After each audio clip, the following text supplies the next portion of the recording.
झालं काय की ओके भाऊ ओबीसी काल एक बैठक झाली तुमची आंदोलनाची तयारी जोरात सुरू आहे तुमचे दौरे सुरू आहे उद्या भंडारा गोंदिया दौरा आहे किती संघटनांचा पाठिंबा आहे आणि काय तयारी आहे?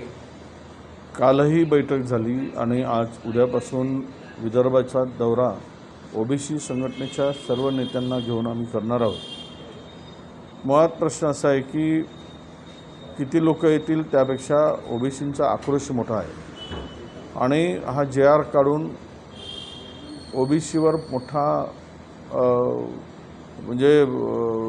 मोठं नुकसान ओबीसीचं या सरकारने केलं आहे हे आता ओबीसी समाजाला कळून चुकलेलं आहे।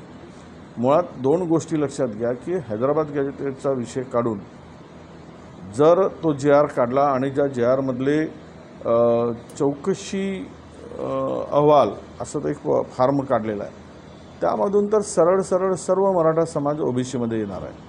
58 लाख नोंदी सापडल्याच्या गोष्टी सांगतायत तर म्हणजे 58 लाखही मराठा आता ओबीसीमध्ये येईल, कोणीही मराठा शिल्लक राहणार नाही।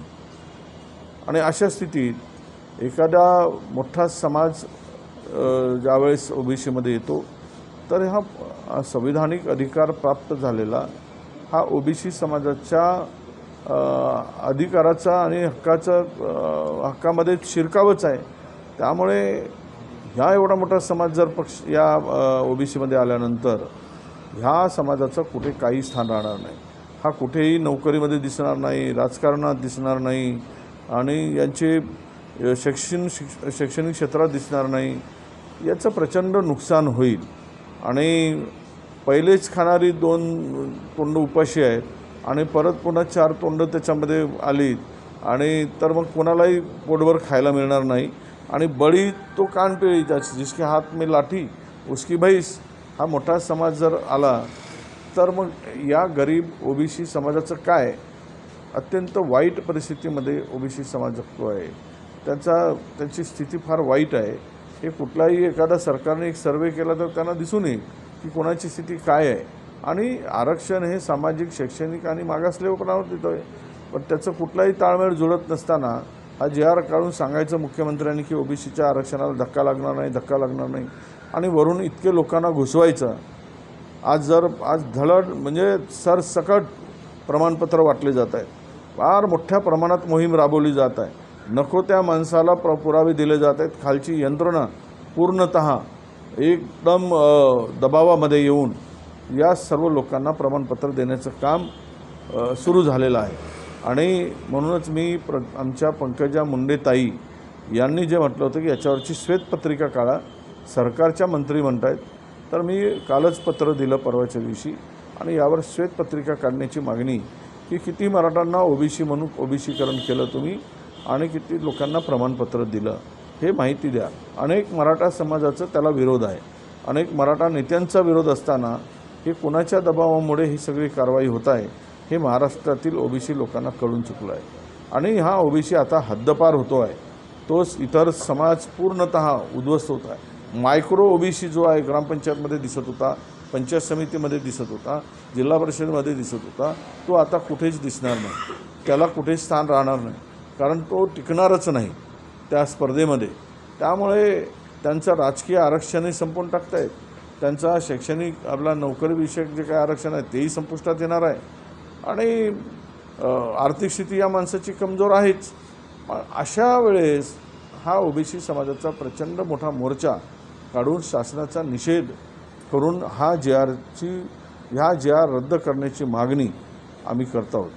खरं तर याला कुठलाही संविधानिक अधिकार नाही, कॅबिनेटच्या बैठका नाहीत, तरी पण JR काढून त्यांना त्या JRच्या माध्यमातून पूर्णतः ओबीसीमध्ये घुसवण्याचा आणि घालण्याचा प्रयत्न नाही तो अधिकारच राज्य सरकारने महायुती सरकारने मराठा समाजाला दिलेला आहे, त्यामध्ये आता लपून राहिलेलं नाही। लढो या मरोची तयारी केली जाणार आहे, बीडमध्ये मोर्चा होता आहे, नागपुरात मोर्चाची तयारी सुरू आहे नाही, लढो या मरो अशीच परिस्थिती आली। आतापर्यंत 7 तरुणांनी आत्महत्या केल्या, लोकांनी आत्महत्या केल्या ओबीसीच्या आणि 7 अजून फार अस्वस्थता आहे, प्रचंड राग आणि संताप आहे ओबीसी समाजामध्ये आणि 2 समाज एकमेकापुढे आलेला आहे। मराठवाड्यात तर अनेक गावामध्ये ओबीसी वर्सेस मराठा एक युद्धजन्य परिस्थिती निर्माण करेल अशी परिस्थिती निर्माण झालेली आहे।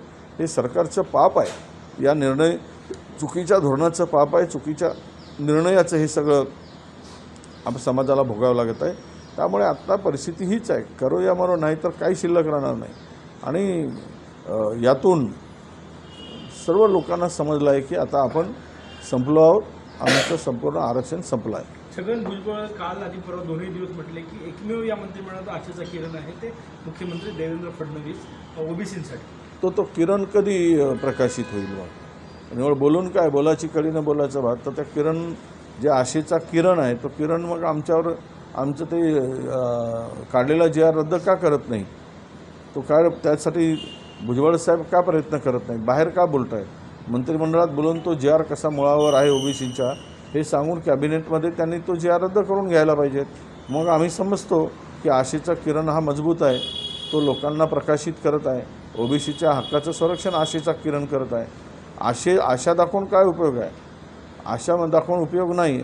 आशेचा किरण नको आहे आम्हाला या सगळ्या प्रक्रियेमध्ये न्याय देणारा किरण पाहिजे.